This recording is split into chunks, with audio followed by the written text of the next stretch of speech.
Subscribe करें और bell दबाएं ताकि कोई खबर रह न जाए।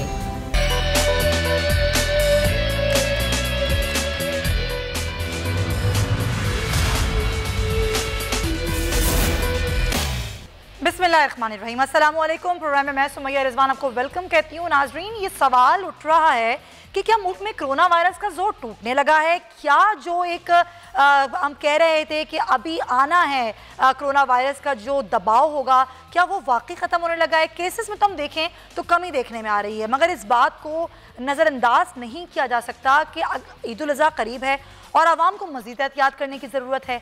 ईद उल फितर के मौके पर आवाम ने अगर SOPs को नज़रअंदाज किया, इस तरह पहले किया था, उसमें केसेस में तेज़ी से इजाफा हुआ। इस ईद पर वज़ीर आज़म ने भी आवाम से ख़ास अपील की है कि ईद सादगी से मनाएं, SOPs का ख़ास ख्याल रखें, जो कि बेहद ज़रूरी है। अगर ऐसा ना हुआ तो फिर जाहिर है अस्पतालों पर दबाव बढ़ जाएगा और हम शायद इस वक्त खात्मा करने में कई ज़्यादा पीछे रह जाएंगे। तो हमें इस पर भी ज़रा एहतियात करने की ज़रूरत है। एक जानिब तो पूरे मुल्क में वबा है, वबा से लड़ रही है पूरी कौम, तो दूसरी जानिब अवामी मसाइल भी हैं, वो ख़त्म नहीं होने में आते। अगर हम बात करें कि इलेक्ट्रिक की जिसकी बाज़गश, जिसकी गूंज आज कौमी असम्बली में भी सुनी गई और कौमी असम्बली में भी के इलेक्ट्रिक के हवाले से बात की गई, जिस पर उमर अयूब का भी मैंने आपको सुनवाया बयान। वो कहते हैं कि पॉइंट स्कोरिंग ना करें। तो पॉइंट स्कोरिंग कौन कर रहा है? के इलेक्ट्रिक का मामला कोई छोटा मामला नहीं है। यहाँ पर लोगों की जानें जा रही हैं, बारिश होती है तो करंट लगने से तकरीबन 11 लोग हलाक हो जाते हैं एक ही दिन में। और अगर हम बात करें बिजली की, तो बिजली आती नहीं है लेकिन बिल बहुत आते हैं। ये अवामी मसाइल हैं जिन पर डिस्कशन होनी चाहिए, लेकिन उस तरह से होती नहीं है। कौमी असम्बली में हमने आज देखा कि गर्मा गर्मी हुई, और वो गर्मा गर्मी हुई मुराद सईद के बयान पर। उन्होंने उज़ैर बलोच की JIT की बात की, उनके बयान की बात की, जिससे पाकिस्तान पीपल्स पार्टी के लोग बरहम हो गए। तो ये तमाम तर चीज़ें हैं जो कि आज के प्रोग्राम का हिस्सा बनाएंगे और ज़रा बात करेंगे अवामी मसाइल का हल क्या है हमारे सियासतदानों के पास हल। और वबा जो है, वाकई वबा का जो ज़ोर था, क्या वो वाकई कम हो गया है या फिर हमें टेस्टिंग को कम कर दिया है? ये तमाम तर सवाल उठाएंगे। हमारे साथ मौजूद हैं पाकिस्तान पीपल्स पार्टी तैमूर तालपुर साहब, मुसर्रत चीमा साहब पाकिस्तान तहरीक इंसाफ से तर्जुमान पंजाब हुकूमत हैं, आपका बहुत शुक्रिया। और गुलाम मुर्तज़ा हमारे ब्यूरो हेड इस्लामाबाद मौजूद हैं, बहुत शुक्रिया मुर्तज़ा आपका भी। मैं आपसे गुफ्तगू आगाज़ करना चाहूँगी। मुसर्रत चीमा साहिबा, वज़ीर आज़म ने जो आज अपील की है कि एहतियात करें, SOPs पर अमल करें, ये बात पहले भी की गई थी ईद उल फितर पर, लेकिन जब ज़ाहिर मार्केट्स खुली, मार्केट्स में रश लगा, लोगों ने शॉपिंग की, तो बहुत बुरा जो है वो माहौल हो गया, हालात बहुत ख़राब हो गए थे। जून में हमने देखा बहुत दबाव था अस्पतालों पर, दबाव तो अब भी है, लेकिन हम देख रहे हैं कि कोरोना के केसेस जो हैं वो अब कम आ रहे हैं। तो क्या वाकई केसेस कम आ रहे हैं या हमने टेस्टिंग कम कर दी है? क्या सिचुएशन क्या है पंजाब में? बिस्मिल्लाहिर्रहमानिर्रहीम। बहुत शुक्रिया सुमैया। बेसिकली अगर मैं पंजाब की आपको बताऊं तो पंजाब में सिचुएशन इस वक्त बड़ी खुशाइंद है और अंडर कंट्रोल है। लेकिन ये किसी भी लम्हे जब लोग जब हमारी आवाम एहतियात का दामन हाथ से छोड़ेंगे और अगर उनको ये इंकरेजमेंट मिलेगी कि कोरोना टोटल ख़त्म हो गया है, तो उसमें फिर हम दोबारा नंबर बढ़ने की तरफ तेज़ी से जा सकते हैं।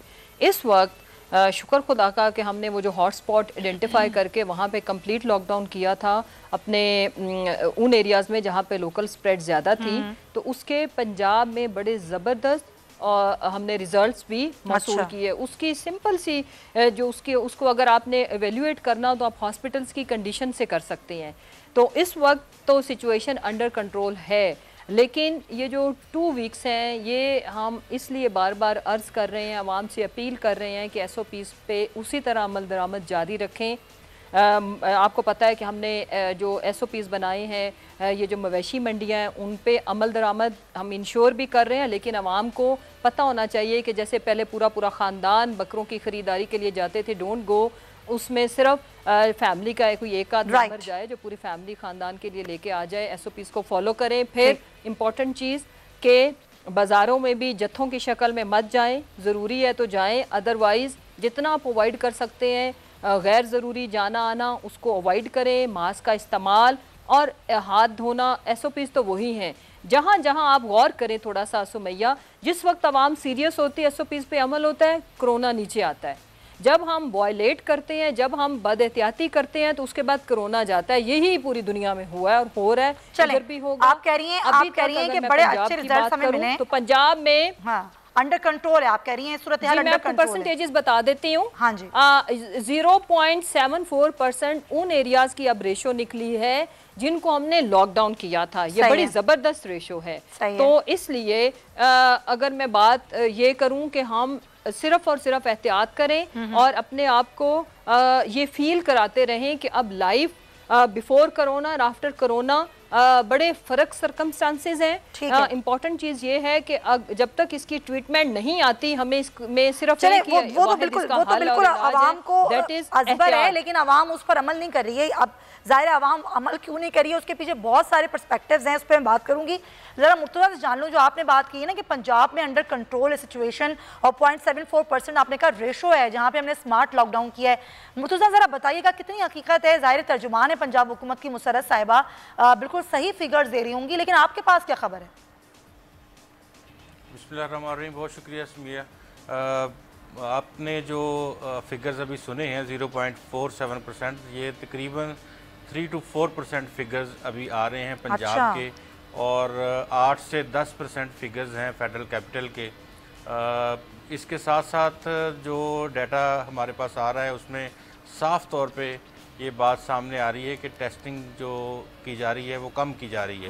यानी जो टेस्ट क्वांटिटी पहले थी वो अब वो क्वांटिटी नहीं रही है, और टेस्टिंग का पता नहीं या किट्स का मसला है या कुछ और मसाइल हैं, लेकिन ये बात बिल्कुल साफ तौर पे हक़ाइक़ से साबित है कि जो टेस्ट आज से 20 दिन पहले तक किए जा रहे थे, अब वो टेस्ट तकरीबन 10 दिन हो गए हैं वो टेस्ट नहीं किए जा रहे, और उसमें ख़तरख़ा कमी आई है, जिसकी वजह से हम रेशो अपनी मर्ज़ी की भी निकाल सकते हैं। अब अगर आप टेस्ट ज़ीरो कर दें एक दिन में तो आप कह सकते हैं कि 100% हमें कोरोना फ्री आज का दिन गुजरा है।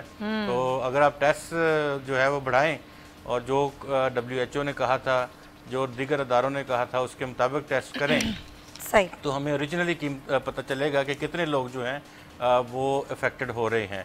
लेकिन जिस तरह से पेंडेमिक की सूरत हाल चल रही है पूरी दुनिया में, उस सूरत हाल को मद्देनज़र रखते हुए हम ये कह सकते हैं कि हमारे यहाँ जो काफ़ी हद तक प्रॉब्लम्स है वो इंटरनेशनली जितना वो टाइम लेना था उन्होंने वो लिया है, और ये जुलाई का महीना ख़ास एतबार से अभी, क्योंकि तीसरे से चौथे महीने में जाके पेंडेमिक जो है वो डाउन ट्रेंड जो उसका शुरू होता है, तो हम ये कह सकते हैं कि 20 जुलाई के बाद या 25 जुलाई के बाद हमें ये नज़र आएगा कि ये डाउन ट्रेंड की तरफ जा रहे हैं कि नहीं जा रहे। Point taken. अगर मैं भी कुछ फिगर्स शेयर करूं नाज़रीन के साथ, मैं फिर आऊँगी तैमूर तालपुर साहब पे, कि 7 जून को हमने देखा 20%, 8 जून को 18%, 9 जून को 22%, फिर 10 जून को फिर 22%, और अब जुलाई की ज़रा बात करें तो हमने देखा 15%, 6 जुलाई को 11% और 7 जुलाई को 13%। हमने ये सूरत हाल देखी है कोरोना की। तो वाकई ये जो टेस्टिंग की बात हम कर रहे हैं उसी को हम आगे बढ़ाएंगे। तैमूर साहब, सिंध हुकूमत बार बार यही कहती रही कि हम तो लॉकडाउन के हक़ में हैं, वज़ीर आज़म क्यों नहीं ये बात समझे, कोई यूनिफॉर्म पॉलिसी नहीं बनाई, फिर आप लोग स्मार्ट लॉकडाउन पे आ गए, जिस पर कई ज़ाहिर वज़रा ने कहा कि हमें उसके अच्छे नताइज मिले हैं, लेकिन उसके बावजूद हमने देखा कि टेस्टिंग सिंध में भी उस तरह से नहीं की जा रही। पहले तो ये होता था कि अगर किसी को सिम्टम्स नहीं थे तो उसका टेस्ट करते थे, लेकिन अब जिनको सिम्टम्स नहीं है ना ही उनके टेस्ट हो रहे हैं, और जो ट्रैवल करके आ रहे हैं उनके भी टेस्ट नहीं हो रहे। तो सिचुएशन क्या है सिंध में?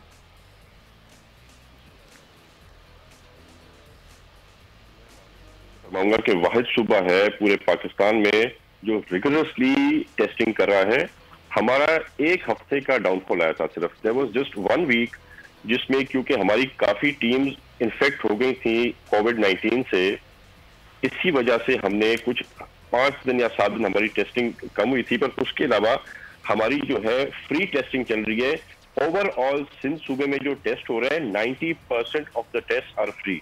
The Sindh government is bearing through different hospitals. तो जो आप फिगर बता रहे हैं कि आपका कोरोना नीचे आ गया है, आपका कोरोना केसेस बिल्कुल भी नीचे नहीं आए। आपके जो लीगल एक्सपर्ट्स हैं उनसे अगर आप बात करें, उनसे पूछें तो वो आपको यही कहेंगे कि पूरे पाकिस्तान में सिवाय सिंध के आपने टेस्ट। तैमूर साहब, कितने टेस्ट कर रहे हैं आप लोग एक दिन में?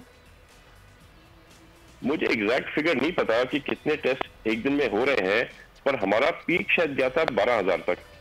तो बिटवीन 8,000 to 12,000 टेस्ट हमारे हो रहे हैं उससे कम हम टेस्टिंग नहीं करें। यानी कि 8,000 से 12,000 तक आप लोग कर रहे हैं। 12,000 तक आपका पीक गया था, अब मैक्सिमम 12,000 आप लोगों ने टेस्ट किए थे। राइटली मैं ज़रा डॉक्टर अशरफ निज़ामी साहब से बात कर लूँ, पीएमएस से हमारे साथ मौजूद हैं। डॉक्टर साहब बहुत शुक्रिया। अभी जो सिचुएशन है और कुछ मैंने भी फिगर्स बताए कि परसेंटेज जो रही है, अगर हम जून से देखें तो परसेंटेज ज़्यादा थी, फिर ये जुलाई में आके बतदरीज कम हो रही है। 7 जुलाई को जो परसेंटेज है वो 13% है। तो डॉक्टर साहब टेस्टिंग वजह है कि हम टेस्टिंग को हमने कम कर दिया है या वाकई अब कोरोना जो है वो कम हो रहा है पाकिस्तान में? शुरू के आपने मुझे इज्जत बख्शी कि मैं ऐसे इम्पोर्टेंट टॉपिक के बारे में आपसे बात कर सकूं। गुजारिश ये है कि कोई ना कोई पैरामीटर्स होते हैं टू डिक्लेयर कि ये चीज कम हो रही है, ये चीज ज्यादा हो रही है। हमारे पास 3-4 उसके लिए पैरामीटर्स बनते हैं। उनमें से एक तो आपने बिल्कुल दुरुस्त कहा, दैट इज द टेस्टिंग, के टेस्ट करेंगे तो हमें पता चलेगा। दूसरा हमारे साथ है कि पेशेंट का इन्फ्लक्स के मरीज हमारे साथ कितने आ रहे हैं। तीसरा ये है कि उनमें होते पेशेंट हॉस्पिटल एडमिशन कितने लेते हैं, ये हमारे साथ आ जाता है। चौथा हो जाता है कि that is the death toll के हमारे साथ वो डेथ टोल क्या है। और इन सबसे बढ़ के जो बात होती है दैट इज द रीजन, दुनिया और दुनिया के साथ रीजन के अंदर हम कहाँ खड़े हैं। और आप तो मुझसे बेहतर समझते हैं कि कोविड ने जो बात साबित की है कि ये जो हमने जोग्राफियाई हदूद बंदी की हुई है, ये इसकी मतलब कतई तौर की इसकी परवाह नहीं करता। और अगर हम साए में हैं तो हमारे साथ भी आना ही आना पाकिस्तान के अंदर ये सारी चीजों के लिए। But not going into the history of all that, but Pakistan medical association या मैं एज डॉक्टर शुक्रिया, हमारी कॉन्फेडरेशन है जिसका मैं सीनियर वाइस प्रेसिडेंट हूँ, जो ऑस्ट्रेलिया से लेके और इसराइल तक सब चीजों को, सब मुल्कों को देखती है। तो उसमें तो मैं काफी डीपली इन्वॉल्व हूँ सारे अमल के अंदर। एंड हेंस हम एज पीएम चाइनीज के साथ बहुत करीबी मतलब बात करते हैं, बातचीत देखते हैं। तो हैविंग सेड कि अभी जो वक्त ये कह रही है कि पाकिस्तान के अंदर अल्हम्दुलिल्लाह हमारा नीचे फेज चला गया है और हमारे जो केसेस हैं वो कम हैं, मैं तमाम तरह एहतराम के बावजूद इससे एग्री नहीं कर सकता। अच्छा, एग्री इस वजह से नहीं कर सकता कि हमारे पास जब टेस्टिंग कैपेसिटी नहीं या हम टेस्ट नहीं कर रहे तो हाउ वी कैन से।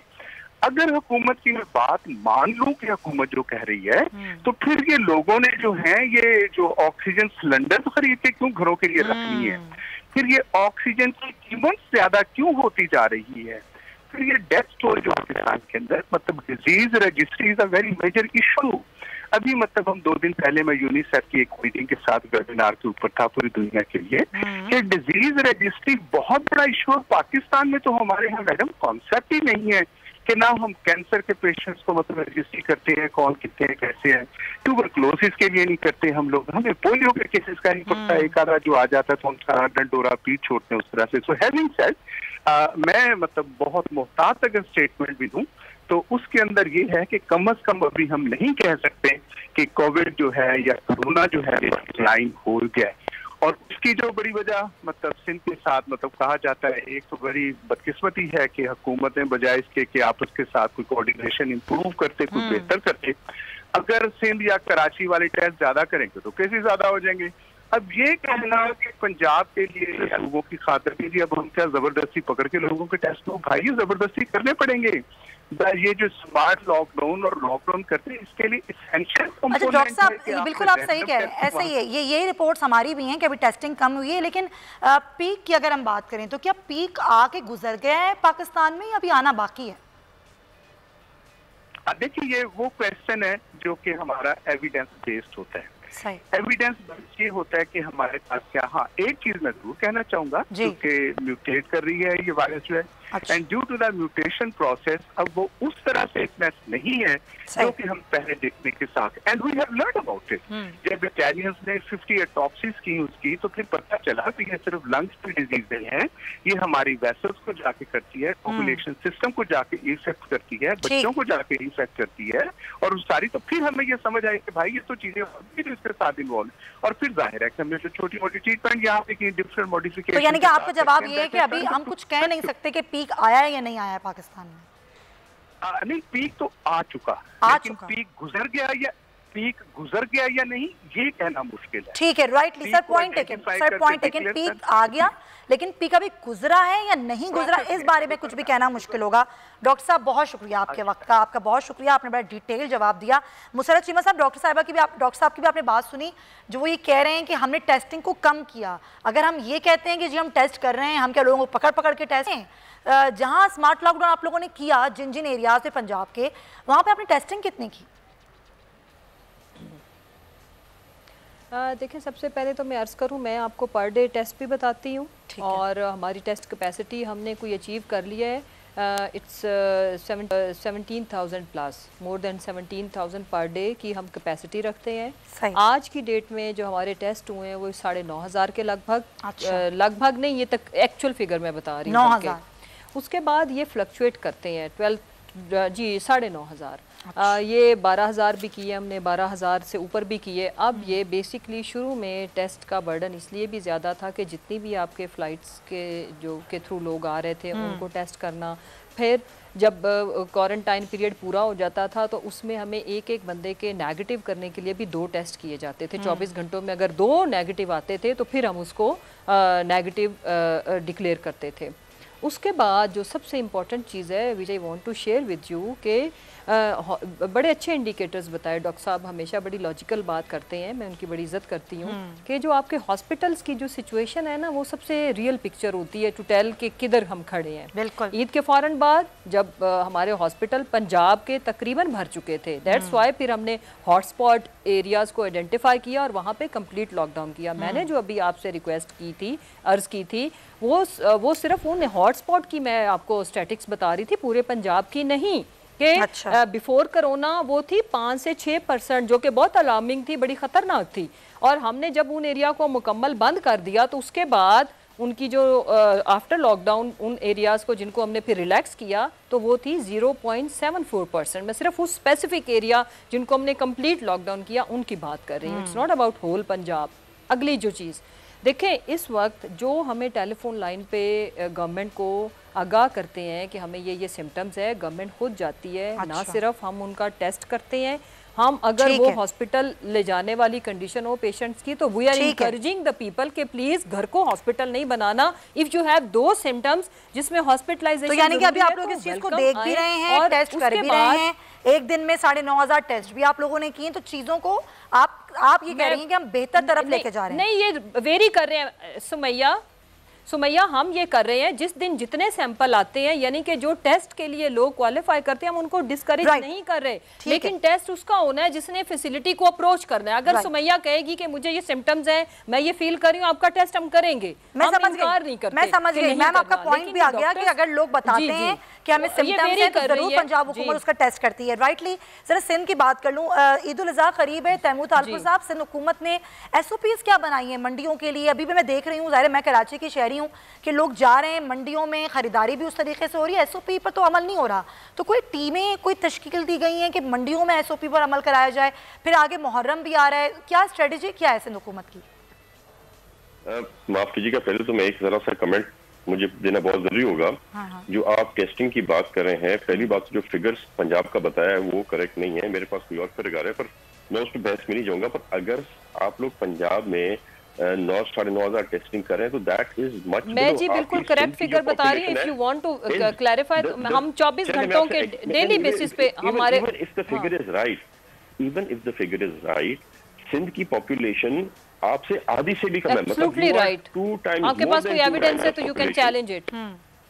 चले मैं आपके फिगर सिंध की बात कर लेना, तैमूर हम इसीलिए तो एक्चुअल बता रहे हैं, बढ़ा के भी अगर हमने झूठ बोलना तो हम बढ़ा के भी कह सकते हैं जी।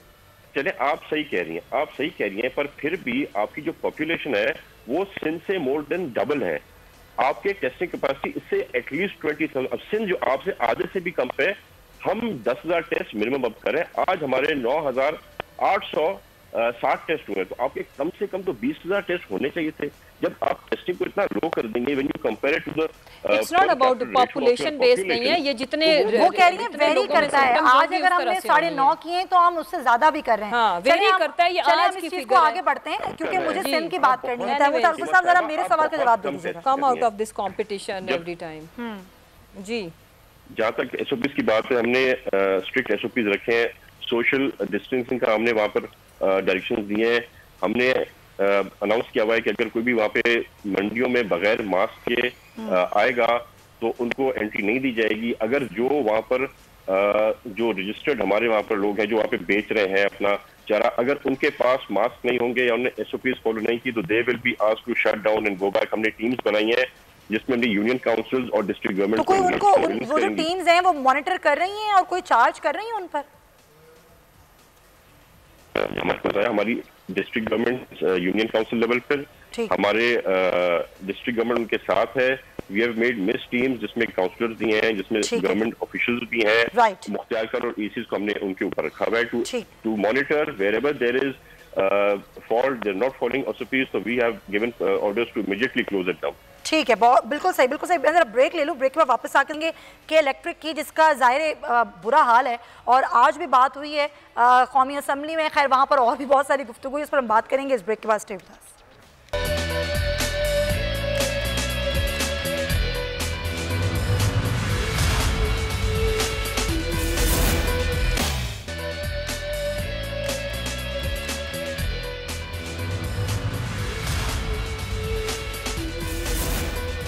Welcome back to the show. K Electric जिसने कराची के अवाम का जीना दोबर किया हुआ है। अगर हम देखें बिजली की लोड शेडिंग जो कि इंतहाई ज़्यादा है, बिजली की कीमतें बढ़ा दी जाती हैं, अभी 3 रुपये का फ़ीसद इजाफा किया गया, कोई पूछने वाला नहीं। बिजली की तारें लटकी हुई होती हैं, बारिश होती है, कई लोग मर जाते हैं, कोई पूछने वाला नहीं।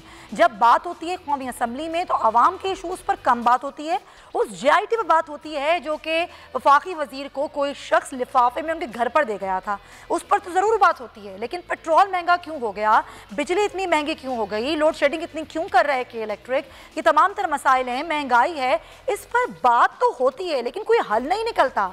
हम देखते हैं कोई ऐसी कोई ख़ास पेशरफ्त सामने नहीं आती। मुर्तज़ा ऐवान का माहौल हम देखें, हर वक्त मछली बाजार बना हुआ होता है, एक दूसरे को नाजेबा अल्फाज कहना, कभी हेडफोन खींच के मार देना, कभी बदतमीज़ी से, कभी किसी अलकाब से एक दूसरे को मुखातिब करना, ये वो मुक़द्दस ऐवान है जहाँ पर वो लोग बैठते हैं जिनको आवाम अपने वोटों से चुन के यहाँ तक पहुँचाती है, जिनको आवाम के ही इशूज़ पर बात करनी होती है। लेकिन वो होता नहीं है। होता क्या है, JITs का जिक्र होता है, उस पर एक दूसरे की टांगें खींची जाती हैं। बिल्कुल आपकी बात दुरुस्त है कि पार्लियामेंट का जो किरदार है, जिस के लिए पार्लियामेंट होनी चाहिए अवाम के मसाइल के हल के लिए, उनके पॉलिसी साजी के लिए, और जो भी मसाइल दरपेश हों मुल्क को नेशनली और इंटरनेशनली, उनके ऊपर बात की जाए, डिबेट की जाए। लेकिन हम ये देख रहे हैं कि सिवाय एक दूसरे की टांग खींचने के, एक दूसरे के ऊपर बेबुनियाद इल्ज़ामात आयद करने पे शिद्दत सी आ गई है हमारे माहौल में। और ये शिद्दत हम ये देख रहे हैं कि जहाँ मुआशरे में है तो पार्लियामेंट में भी बहुत ज़्यादा है। और वहाँ पे 2-3 मेंबरान कौमी असम्बली सब दुनिया जानती है कि वो ऐसे हैं, जो ही खड़े होते हैं तो वो झूठ की एक लंबी लाइन है उनके पास, वो बोलना शुरू कर देते हैं। उसकी गर्दान गुज़िश्ता 2 सालों से हम सुन रहे हैं, लेकिन उनमें कोई एक काम की बात नहीं होती। या वो खुशामद कर रहे होते हैं अपने वज़ीर आज़म की, या वो इल्ज़ामात आयद कर रहे होते हैं। तो ऐसे माहौल में जब आप साथ वाले बंदे बैठे को गाली देंगे तो वो क्या आपके ऊपर फूल निछावर करेगा? वो भी यही काम करेगा। तो बात ये है कि वहाँ पे हाउस चलाने के लिए, या हाउस में जो एक डेकोरम होता था, हाउस में जो लोग ऐसे होते थे जिनका विजन होता था कि वो इस वक्त होना तो ये चाहिए था कि इस वक्त हमारे हाउस में डिबेट हो रहा होता कि चीन के और इंडिया के दरमियान जो मामलात हैं, और इंडिया के और जो अमेरिका के दरमियान मामलात हैं, वो कैसे आगे जाएंगे, स्ट्रेटजिक पॉलिसी क्या होगी, पाकिस्तान कहाँ खड़ा होगा, या पाकिस्तान इस वक्त मसाइल की दलदल में फंसा हुआ है, IMF के कर्जे देने भी हैं और उनसे लेने भी है, वो हालत बहुत ज़्यादा ख़राब हुई पड़ी है। उसके साथ साथ अवाम महंगाई से 2-4 हैं, ख़ुदकुशियाँ हो रही हैं, लोग मर रहे हैं, आटे की कीमतें रोज़ बढ़ रही हैं, गैस की कीमतें बढ़ गई, अब दोबारा सितंबर में बढ़ेंगी, दोबारा सितंबर में बिजली की कीमत बढ़ेगी। तो ये वो तमाम मामलात हैं जिनके ऊपर लोग देखते हैं कि हमारे नुमाइंदे वहाँ गए हैं तो क्या करते हैं, और नुमाइंदे क्या कर रहे हैं कि उसने ये कर दिया इसे। अब JIT की रिपोर्ट जब की भी है, उससे किसी का पेट नहीं भरता, उससे क्या लेना देना किसी का, आवाम का उससे कोई लेना देना नहीं है, आवाम को इससे कोई सरोकार नहीं है। JIT 5 हो या 6 हो, आवाम को इससे कोई लेना देना नहीं है। आवाम को सिर्फ फिक्र है अपने मसाइल की। जिस चीज़ के लिए पाकिस्तान तहरीक इंसाफ को वोट दिया था मुसर्रत साहिबा, आप लोगों ने ही वादे किए थे कि हम लेकर आएंगे डॉलर को नीचे, हम करेंगे महंगाई कम, पेट्रोलियम मसनूआत की कीमतें कम होंगी। माफिया जिसका जिक्र वज़ीर आज़म बार बार करते हैं, उसी माफिया के हाथों क्यों ब्लैकमेल होते हैं? देखिए सुमैया, ये सारी चीज़ें एक दूसरे के साथ लिंक करती हैं और ये रिलेट करना ज़रूरी है। सबसे पहले इम्पॉर्टेंट चीज़ मैं आपको ये बता दूं कि बिल्कुल किसी हद तक ये बात कहने की हद तक तो ठीक है, लेकिन प्रैक्टिकली इसलिए ठीक नहीं है कि अगर आपने आने वाली करप्शन को रोकना है तो पहले वाली करप्शन का आपको कुछ ना कुछ कंक्लूजन निकालना पड़ेगा। या तो हम ये कह दें कि जी जो पहले करप्शन हुई वो बिल्कुल ठीक थी, आगे कोई ना करे। आप लोग पहले वाली करप्शन की तो बहुत बात करते हैं, लेकिन जो अभी करप्शन आपके ही अंदर के लोग कर रहे हैं, मेरी बात पर तो आप लोग कोई बात नहीं करते। देखिए सुमैया, जो इम्पोर्टेंट चीज़ है वो समझने की ये है कि हमें मैंडेट हमारा जो मंशूर था वो एक चीज़, किसी एक चीज़ से रिलेटेड नहीं था। मसलन अकाउंटेबिलिटी और ट्रांसपेरेंसी, और हमें जो सबसे ज़्यादा जो हमारा स्लोगन, हमारा नारा जो मशहूर भी हुआ, आवाम ने सराहा भी, वो ये कि हम अकाउंटेबिलिटी करेंगे कि इस मुल्क का ये हाल आज क्यों हुआ। अगर आप इलेक्ट्रिक की बात करती हैं, पेट्रोलियम मसनूआत की बात करती हैं, महंगाई की बात करती हैं, तो उसके पीछे कोई ना कोई वजह है। दुनिया में क्या कोई चीज़ ऐसी है जो बगैर किसी वजह के हो? उसके पीछे रीजन होती है, अच्छी इकोनॉमी की भी रीजन होती है, बुरी इकोनॉमी की भी रीजन होती है। और जिस तरीके से रातों रात इजाफा हुआ, तो ये क्या किया फिर कि ये हो क्या रहा है पीछे? फिर किस अकाउंटेबिलिटी की बात करते हैं आप लोग? देखें, एक तो मैं ये बता दूं, जी बिल्कुल, बड़ी अच्छी बात है कि ये किसी ना किसी को तो रिस्पॉन्सिबिलिटी फिक्स करनी पड़ेगी ना। अगर ये हमें 2 सालों के अंदर पिछले 70 सालों की रिस्पॉन्सिबिलिटी हम पे डालेंगे तो हम नहीं लेंगे उसको, हम बिल्कुल भी एक्सेप्ट नहीं करेंगे। हाँ, हमारी इनकी अकाउंटेबिलिटी प्लस आगे इन सालों में हमारी परफॉर्मेंस, हमारी डायरेक्शन, क्या हमने जो वादे और दावे किए थे उसके ऊपर we are stick to that, या हम उससे मुबर्रा हो गए, या हमने कहा कि नहीं ठीक है वो अकाउंटेबिलिटी इलेक्शन कैंपेन के लिए तो हमने ठीक स्लोगन के तौर पर थी, नारा था, जैसे कि ये कहते थे पेट फाड़ के पैसा निकालेंगे और फिर उसी पेट में एक दूसरे के खाना ठूंसते थे, जो माजी में हुआ। देखिए, मैं जो क्यों बढ़ गई चीनी की कीमतें, क्यों बढ़ गई पेट्रोल की कीमतें, ना पूछें आपसे फिर मुसर्रत साहिबा? जी बिल्कुल पूछें, बिल्कुल पूछें, लेकिन उसके साथ हमारी लॉजिकल रीजनिंग को भी अप्रिशिएट भी करें। नहीं कर सकते तो हमारी बात कम से कम ज़रूर सुने और फिर उसको रिलेट करें कि क्या जो हम हकाइक पे मबनी है हमारी बात या नहीं। देखें, हम 2 साल से रिलेट कर रहे हैं मुसर्रत साहिबा, अब वक्त गुजर गया है, अब है सवाल करने का वक्त। अगर हुकूमत से हुकूमत कहती है कि जी हमसे पूछने से पहले आप रिलेट करें पिछली हुकूमतों ने इन 70 सालों में क्या क्या कुछ किया, तो बिल्कुल रिलेट तो कर रहे हैं, लेकिन इन 2 सालों से रिलेट कर करके आवाम थक गई है, पूछ रही है सवाल कि आप लोग कब ठीक करेंगे इन चीज़ों को। तैमूर तालपुर साहब, पाकिस्तान पीपल्स पार्टी और जो PTI में दूरियां हैं, मैं खासतौर पर सिंध हुकूमत और वफाक की बात कर रही हूँ, ये दूरियां कब आखिर कम होंगी? इसमें सिर्फ नुकसान आवाम का हो रहा है। अगर वज़ीर आज़म कराची आते हैं तो ज़िद और अना का मसला बना लेते हैं, वज़ीर आला उनसे नहीं मिलते, वज़ीर आज़म कहते हैं कि मैं नहीं मिलूंगा। तो ये चीज़ें जो होती हैं, जो अवामी मसाइल के हल निकलते हैं और यकीनन बैठ के निकलते हैं, बातचीत से निकलते हैं, तो फिर ऐसे तो कभी भी हल नहीं निकलेगा, ऐसे तो कभी किसी चीज़ पर यूनिफॉर्म पॉलिसी नहीं आएगी। देखिए जी, पीपल्स पार्टी का तो पहले दिन से यही मौक़िफ़ है। पहले दिन से जब PTI की हुकूमत आई थी, जब पहली स्पीच हुई थी, उसी में चेयरमैन बिलावल ने कहा था कि हम इस मुल्क की खातिर हम कुछ भी करने को तैयार हैं और कोई भी हमसे हेल्प चाहिए होगी PTI को, हम उनको देने के लिए तैयार हैं। मसला ये है कि इनकी नाअहलियों की वजह से और इनकी करप्शन की वजह से, खाली नाअहल नहीं है, ये कहते कि पिछली हुकूमतें करप्ट थी, ये करप्ट भी उनसे ज्यादा है और ये नाअहल भी सबसे ज्यादा है। क्योंकि अगर आप थोड़ा कंपेयर करें फिगर्स को, तो जो इकोनॉमिक कंडीशन और इकोनॉमिक सिचुएशन पाकिस्तान की हालत इन लोगों ने कर दी है, वो किसी के दौर में नहीं हुई। और खसूसन जब डिक्टेटर्स भी आए तब भी ये हशर इकोनॉमी का नहीं हुआ, ये कीमतें दवाइयों की कभी नहीं हुई, ये प्राइसेस पेट्रोलियम प्रोडक्ट की कभी नहीं हुई। इतनी महंगी बिजली और इतनी महंगी गैस, जो खान साहब कंटेनर पे खड़े होकर नारे लगाते थे, वो सारी बातें वहीं पर खत्म हो गई। जो उन्होंने कहा, अच्छा एकदम से तो आगे सब कुछ नहीं किया ना इन्होंने। अब जब ये लोग आए थे उस वक्त जो कर्जा मुल्क पे था, फिर IMF के कर्जे तो आप लोगों ने भी लिए, पीपल्स पार्टी ने भी अपने दौरे हुकूमत में लिए, नून लीग ने भी लिए, तो उसका भी तो एक जाहिर एक पूरा सिलसिला था ना जो चल रहा था। बाद में है ना, अगर नाअहली की आप बात करते हैं वो तो बाद में है ना, लेकिन उससे पहले जो मामला थे वो तो आप लोगों के पैदा करदा थे। जरा फिगर एक निकालिएगा, चीना साहब से रिक्वेस्ट करें, जरा फिगर निकालिए कि पिछले 10 साल में कितने लोन्स लिए पाकिस्तान की हुकूमत ने पिछले 15 साल में कितने लोन लिए, बिल्कुल मैं कई दफा शेयर कर चुकी हूं में कितने लोन लिए हैं। जो इन 2 साल में लोन दिए हैं, those are double of what we do. और अदर हुकूमत के लिए नून लीग, पीपल्स पार्टी, सबको मिला दे, सबका दौर मिला ले, जिसको आप सबसे करप्ट कहते हैं, उनने इतना कर्जा नहीं लिया, इस मुल्क को इतना खाना खराब नहीं किया जो इन लोगों ने 2 साल में कर दिया है। आप तो कंपेयर कर नहीं सकते। आपके बाद भी जो आएंगे पीटीआई और पीटीआई से पहले भी जो है वो आपसे बहुत बेहतर से। ये इकोनॉमी का हशर कभी भी दिवालिया नहीं हुआ था। अच्छा क्या हाल है इसका? चले ठीक है पॉइंट आपका आ गया। अब इसका हल निकालें ना, पीपल्स पार्टी और नून लीग मिलके, और इसका हल निकालें। आप लोग एपीसी बुलाते हैं, उसका एजेंडा तो आपका नहीं होता ना फिर महंगाई और आवाम के मसाइल। निकालें आप लोग हल, हम भी मुंतजर बैठे हैं, फिर हम आपसे सवाल भी करेंगे। फिलहाल आपका बहुत शुक्रिया, क्योंकि मुझे मुसर्रत चीमा साहब आपका ही बहुत शुक्रिया, मुर्तज़ा आपका ही बहुत शुक्रिया। ब्रेक पर जाने से पहले मैं आपको बता दूं, वापस आएंगे तो बात करेंगे कि सितंबर से अगर स्कूल खुलेंगे तो कैसे खुलेंगे, इस पर हम ब्रेक के बाद बात करेंगे। Stay with us.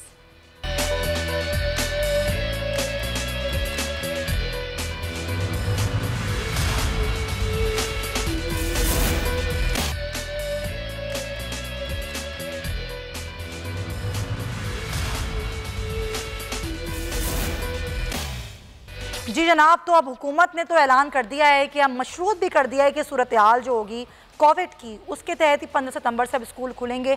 एसओपीज़ बनाई जाएंगी, उन एसओपीज़ की मशक कराई जाएगी। ये कैसे सब कुछ मुमकिन होगा? और स्कूल्स खोलने के लिए प्राइवेट स्कूल एसोसिएशन का मौक़िफ़ क्या है, ये लेने के लिए हमारे साथ मौजूद हैं मलिक इब्रार साहब, हैं सदर हैं all Pakistan private school and college association. बहुत शुक्रिया मलिक साहब। ये आज जो हुकूमत ने ऐलान किया है, ज़ाहिर मशरूत भी किया है इस चीज़ से कि जो सूरत हाल होगी उसको देख के ही ज़ाहिर इसका जो है वो असर और जायज़ा लिया जाएगा। लेकिन अब प्राइवेट स्कूल एसोसिएशन क्या सोच रही है, ये किस तरह से खुलेंगे और वो एसओपी किस तरह डिज़ाइन की जाएंगी, क्या सोच रहे हैं आप लोग? जी ये बहुत अफसोसनाक बात है कि 4 महीने गुजर गए, अभी तक एसओपीज़ नहीं तय की जा सकी। ये आप देखें, मार्च से तालीमी इदारे बंद हैं और बच्चों का तालीमी सेशन ज़ाया होने के करीब है। अगर सितंबर में भी हमने एसओपीज़ तय करनी है तो वो एसओपीज़ आज तय क्यों नहीं की जा सकती? और दूसरी बात है, अगर उस वक्त भी सख्त एसओपीज़ के तहत हमने तालीमी इदारे खोलने हैं, तो आज जब दुनिया भर में तालीमी इदारे खुल गए हैं, आपके यूरोपियन कंट्रीज़ में खुल गए हैं, चाइना में, अरब रियासतों में खुल गए हैं, तो पाकिस्तान में जो 2 महीने बाद एसओपीज़ तय करके हमने तालीमी इदारे खोलने हैं, वो आज भी एसओपीज़ तय की जा सकती हैं और तालीमी इदारे एसओपीज़ तो जो प्राइवेट स्कूल्स हैं वो उन्होंने तय करनी है ना। वो कौन सी ऐसी कोई रॉकेट साइंस है, वो तो आप लोग तय कर सकते हैं, लेकिन एसओपीज़ पर अमल कैसे कराएंगे, ये मेरा सवाल है। जो छोटे बच्चे हैं, प्रैप के बच्चे हैं, उन पर कैसे एसओपीज़ पर अमल करवाया जाएगा? जी देखें, उसमें इस तरह भी मुमकिन है कि कम बच्चों को बुलाया जाए, 2 शिफ्टों में बच्चों को बुलाया जाए, कम वक्त के लिए बुलाया जाए। एक क्लास में जिसमें 20 बच्चे हैं उसमें 10 बच्चों को बुलाया जाए। एसओपीज़ के ऊपर अमल दरामद करना तालीमी इदारे के अंदर नामुमकिन नहीं है, बहुत आसान है। लेकिन जो बड़ा नुकसान हो रहा है वो ये है कि आपके हिली एरियाज़ जो सर्द मकामात हैं वहाँ पे दिसंबर से स्कूल्स बंद हैं। और अभी देखें, हुकूमत के ये हमारे जो लोग हैं इनके अंदर कुव्वत फैसला है ही नहीं। कल इन्होंने अनाउंस किया 1 सितंबर को खोलेंगे, आज इन्होंने ये फरमाया कि हम 15 सितंबर खोलेंगे। पहले 15 जुलाई था, उससे पहले मई था, अप्रैल था। लेकिन वो जाहिर है अब वो कोविड की सूरत देखते हुए फैसला करें ना मलिक साहब, वो मशरूत भी इसी से है ना। अगर आप देखें सिचुएशन तो अच्छी नहीं है, पंजाब में और सिंध में तो बहुत ही मामला खराब हुए हैं, तो कैसे बच्चों को हम रिस्क में डाल दें? आप दुरुस्त फरमा रहे हैं। 2 चीज़ें इसमें नोट करने वाली हैं। पहली बात तो ये है कि मदारिस खोल लिए गए हैं और अल्हम्दुलिल्लाह पाकिस्तान भर में मदारिस भी एक बहुत बड़े NGOs की सूरत में काम कर रहे हैं। वहाँ पे बच्चे बाकायदा अब जाना शुरू हो गए हैं। दुनिया भर में तालीमी इदारे खुल गए हैं। कौन से मदारिस खुल गए? मेरे में नहीं है ये बात। पाकिस्तान के दीनी मदारिस आप पूछिएगा, पाकिस्तान में दीनी मदारिस खुल गए हैं। 11 जुलाई से उनके इम्तहानात भी शुरू हो रहे हैं। और फिर आप ये देखें कि अल्हम्दुलिल्लाह दुनिया भर में बच्चों के अंदर इस वायरस की शरह बिल्कुल ना होने के बराबर है। आप मुझे पाकिस्तान के 10 केसेस भी नहीं कोट कर सकते कि जहाँ पे 2.5 लाख लोग मुतासर हुए हैं, तो उनमें 10 बच्चे भी ऐसे हैं जो मुतासर हुए हैं। और तीसरी बात यह है कि आपने इसके दूसरे नुकसानात को भी देखना है कि आपके मुल्क में जब 2 लाख प्राइवेट स्कूल्स बंद हैं तो 20 लाख के करीब लोग बेरोजगार हो गए हैं, जिनमें 15 लाख बिल्कुल एक ये पर्सपेक्टिव है। लेकिन जरा मुझे ये बता दें, आप लोग बैठ के कोई बातचीत करें, जाहिर है जब इजलास होते हैं तो कमेटियां बैठती हैं ना, तो फिर SOP के हवाले से, उनकी मश्क के हवाले से, इस तरह आज कहा है कि मश्क करवाएंगे, कोई बातचीत तो हो रही होगी ना कि मश्क कैसे कराई जाएगी SOPs की। मैं आपको गुजारिश करूं कि हम बड़े स्टेक होल्डर हैं और 62% बच्चे प्राइवेट तालीमी इदारों में पढ़ते हैं। अफसोसनाक बात यह है कि हुकूमत बिल्कुल संजीदा नहीं है और जो मेन स्टेक होल्डर हैं 62% बच्चों को पढ़ाने वाले एसोसिएशंस हैं प्राइवेट सेक्टर की, हमें एतमाद में उन्होंने बिल्कुल नहीं लिया और ना उनका आगे इस तरह का कोई प्रोग्राम है। देखें, मैं गुजारिश करता हूँ कि आपके मैट्रिक के रिजल्ट्स जो हैं, इन्होंने पहले जाके 2 महीने पहले ऐलान किया कि बाहर इम्तिहानात के बच्चे अगली क्लासों में चले जाएंगे, अभी तक उनके रिजल्ट्स इन्होंने डिक्लेयर नहीं किए। उधर प्रोफेशनली कॉलेजेस और यूनिवर्सिटीज में एडमिशन, बच्चे परेशान हैं, यूनिवर्सिटी लेवल के बच्चे हैं, बिल्कुल सही, जो मेडिकल के स्टूडेंट्स हैं वो भी बहुत परेशान हैं। राइट पॉइंट टेकन मलिक साहब, मेरे प्रोग्राम का वक्त खत्म हो गया, बहुत शुक्रिया आपका पॉइंट आ गया है। हुकूमत को पॉलिसी सही तरीके से बैठकर इन तमाम तर प्राइवेट स्कूल एसोसिएशन और कॉलेज के साथ बनानी होगी। प्रोग्राम का वक्त खत्म हो गया, इंशाल्लाह आपसे कल मुलाकात होगी। अपना बहुत ख्याल रखिएगा, अल्लाह हाफ़िज़।